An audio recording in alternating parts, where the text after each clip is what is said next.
Yeah, Tuesdays. Good morning. Anyway.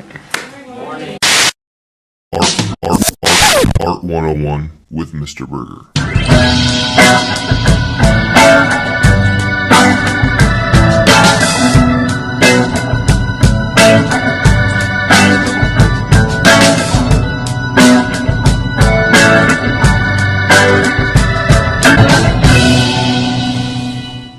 Scholars, welcome back to Art 101 with me and Mr. Burgher. I'm a professional artist, I'm a master educator, and I make these videos to attempt to provide you with the best in art historical content. If you like it, subscribe.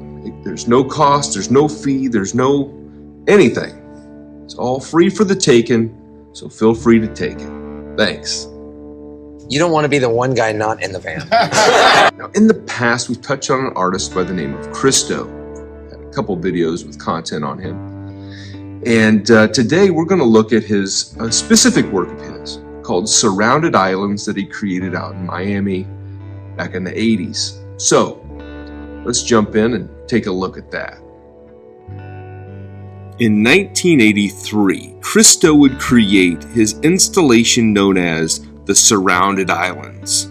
This was done in a little bay between Miami and North Miami, just off from Miami Beach. 11 islands were surrounded by neon pink covering. 6.5 million square feet of floating pink fabric popped against the Miami shoreline. For 2 weeks, this pink fabric went around the islands, and so for 7 miles down the coast, you could see the pink floating fabric all over Miami. In order to get to the islands, they had to make sure that it was safe for the workers and all that sort of thing. And so they had to go in with a huge team of people and remove over 40 tons of garbage from all of the islands so that the project was safe. And they did this at their own expense, leaving the islands better off than they were before they got there. And I mentioned permits. They had to get government permits from the governor of Florida, the Dade County Commission, the Department of Environmental Regulation, the City of Miami Commission, the City of North Miami, the Village of Miami Shores, the U.S. Army Corps of Engineers, as well as the Dade County Department of Environmental Resources Management. The funding for the project came from the selling of preparatory drawings, collages, and other artist renderings in order to sell those, generate the money to pay for the project, and then actually have it all completed to only be out there for a couple of weeks. They had a crew of 430 people go out there with the pink fabric and lay it all out with boats and anchors and all kinds of planning and preparation to make this whole thing get pulled off.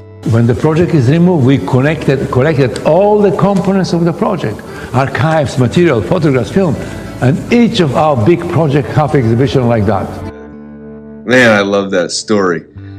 Thanks for following along. Thanks for the subscriptions and the follows and the interactions and watching the content and helping me in the algorithm game.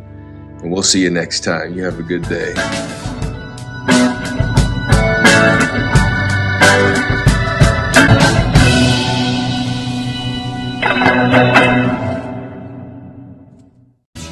Sincerely yours, The Breakfast Club.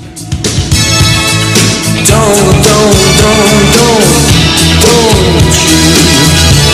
forget about me.